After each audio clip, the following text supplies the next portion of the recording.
Kemudian ya dengan usaha Bapak seperti mungkin meninggalkan rumah, mudah-mudahan Allah kumpulkan Bapak dengan keluarga Bapak di surganya Allah. Mungkin sedikit bercerita dengan kondisi hari ini ya Pak. Mungkin memang iya semuanya kita butuh upaya, kita butuh usaha, butuh kesabaran gitu Pak. Kemudian tidak menyerah. Cuman kalau saya sebagai seorang guru Pak, dengan kondisi hari ini yang seperti ini, saya di kelas, kemudian tiap pagi saya ngecek sholat anak saya, itu dalam satu kelas tuh kira-kira 35 orang Pak, 35 orang, tapi yang cukup sholatnya Pak, itu hanya sekitar 1 atau 2 orang, begitu tiap pagi gitu Pak, tiap pagi dicek gitu. Jadi itu kan kembali ke rumah ya Pak ya, kembali ke rumah, kalau kita guru kan cuma mengingatkan gitu. Nah sekarang bagaimana rasanya gitu Pak ya, untuk membentuk karakter masyarakat kan dimulai dari pemimpinnya. Kami bersyukur ada pemimpin seperti Bapak. Tapi bagaimana kondisi ini menjalar kepada pemimpin-pemimpin yang lain gitu Pak.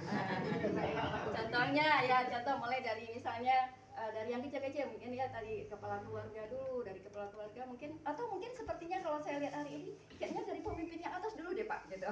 Karena memang di bawahnya kayaknya udah pada bolong-bolong, udah pada rusak-rusak gitu. Jadi kalau ada banyak, ini kayaknya kami nggak perlu dikunjungi sering-sering nih Pak, biar hati umatnya hidup gitu Pak. Jadi nanti dari Bapak menjalar mungkin ke Jorongnya, mungkin ke Pak Camatnya, mungkin ke BPRN-nya. Jadi kalau perangkat-perangkatnya udah punya kedekatan hati dengan Allah luar biasa, saya yakin insya Allah yang masyarakatnya insya Allah akan ngikut gitu Pak. Jadi apa upayanya atau usaha kita bersama gimana nih hati pemimpin-pemimpin kita tuh dia yang lebih dulu dah takut ya kepada rohnya Pak. Mungkin ada pembinaan atau apa. Mungkin begitu saja Pak. Mohon maaf kalau ada yang salah kata. Assalamualaikum warahmatullahi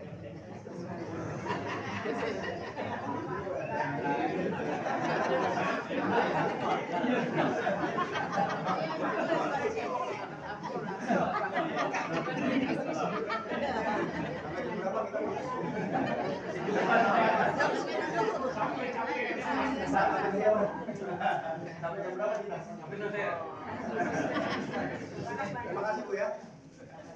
Ibu kebetulan dulu, alhamdulillah ibu saya juga dulu. Dan sekarang ibu saya bawa. Ibu sekarang saya bawa di rumah ini. Jadi karena bapak saya sudah meninggal, sekarang ibu saya bawa. Jadi saya masih punya sendiri. Maka saya sering bertukar pikiran. Ini Bu, yang ibu katakan punya kerismaan bagaimana memimpin-pemimpin. Saya bilang, ini secara teoritis, secara praktikal saya mekanisme menjawab saya akan saya samakan dengan tadi saya menjawab pertanyaan ibu. Ya, secara praktikal, saya mengeluarkan sebuah kebijakan khusus untuk Polres. Secara praktikal, jadi kembali tingkatkan iman dan takwa dengan asas kembali ke surah kami untuk mengangkat falsafah agar bisa disyarat-syarat bisa dipahami. Itu seluruh anggota sudah tahu.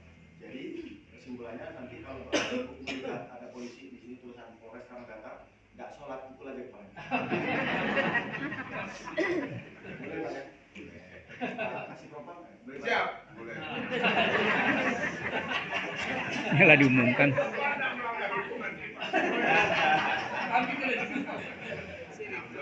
Supaya Pak pelan-pelan untuk menjawab pertanyaan itu.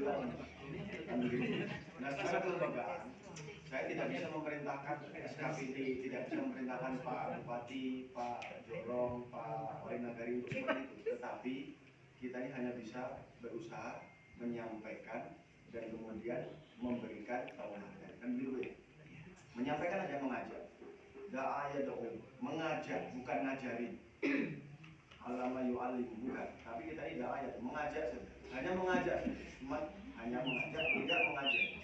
Jadi kita dalam forum, kemudian dalam media kita ajak subuh berjamaah. Ini Polres tidak peduli intinya, itu semata-mata untuk mengajak, untuk menciptakan. Tetapi, mohon maaf, secara asas kembali lagi, kita harus ingat bahwa asas perbaikan itu bukan dari atas sebenarnya. Asas perbaikan bukan dari atas, tetapi asas perbaikan dari satu negara yang baik karena didukung provinsi yang baik. Satu provinsi yang baik didukung karena kabupaten yang baik. Kabupaten yang baik didukung karena kecamatan yang baik karena didukung oleh negara. didukung oleh Jorong yang baik didukung oleh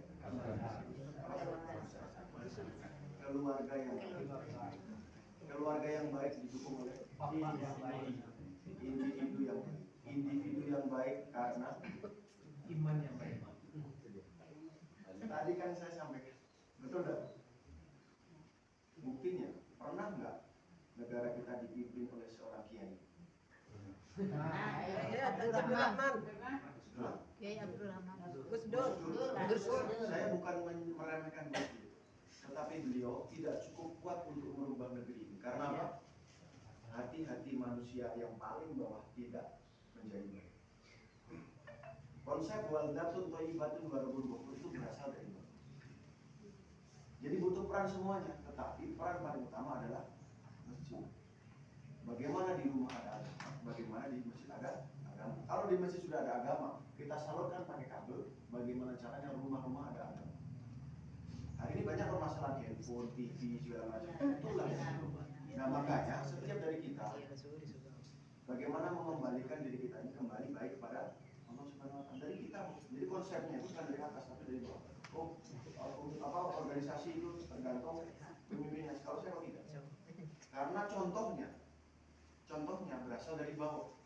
Dan Nabi dengan cara yang seperti saya sebutkan tadi telah berhasil merubah orang yang paling buruk semuka bumi menjadi orang terbaik di muka bumi. Satu contoh namanya Umar bin Khattab. Orang terburuk, Pak. Kenapa? Bukan versinya kita. Kalau versi kita cari orang terburuk pakai sosiometri. Betul, Bu? Tapi ini bukan sosiometri. Ini yang ngomong Allah langsung. Laknatullah alaih. Kenapa?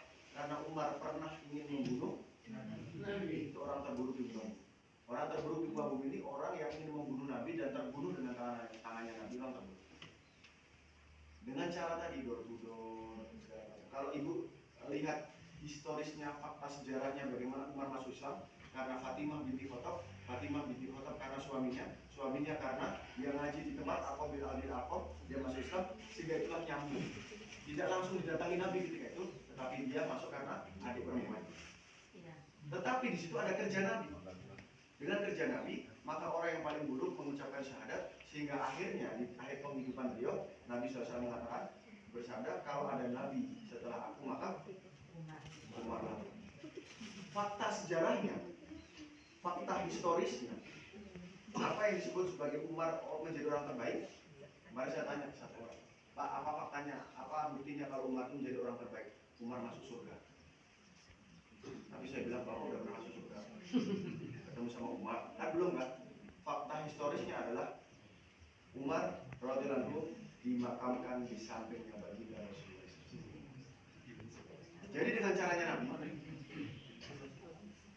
di copy, di paste dalam kehidupan ini, insya Allah akan kembali kehidupan zaman Nabi, Madani, Baldatun, Thayyibatun.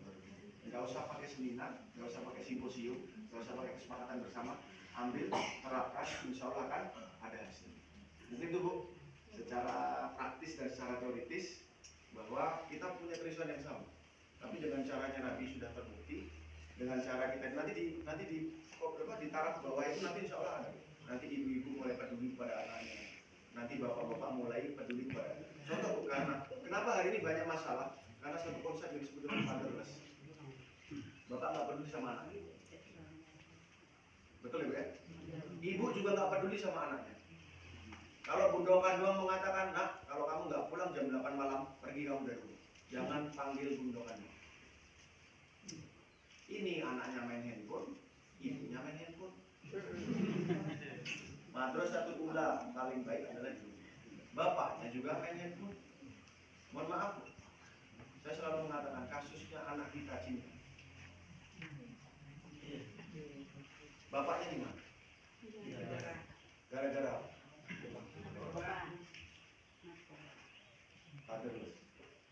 fatherless dan motherless. Hari ini jangan salahkan Wali Nagari, jangan salahkan Jorong juga punya anak, Jorong juga punya istri, Pak Wali Nagari juga begitu. Konsep pertama adalah madrasatul ula. Jadi yang bertanggung jawab kulukum ru'i, yang bertanggung jawab pertama adalah ibu dan bapak. Bapak sebagai kepala keluarga, ibu sebagai kepala rumah. Jangan biarkan anak kita keluar rumah. Berikan dia dalam satu hadis dikatakan 10 perintah Allah Subhanahu wa taala kepada para sahabat melalui Nabi SAW. Takut-takutilah mereka kepada Allah Subhanahu wa taala. Dalam satu hadis. Ya Pak ya? Oh jadi ceramah lagi nih Pak.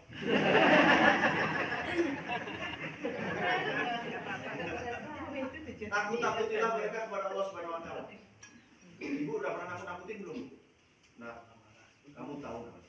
Satu batu ya dilempar ke neraka. Itu nggak akan nyampe layang-layang dia selama 70 tahun. Dan api di neraka itu, kamu udah pernah lihat api? Api di kompor itu apa? Warna ya, kuning.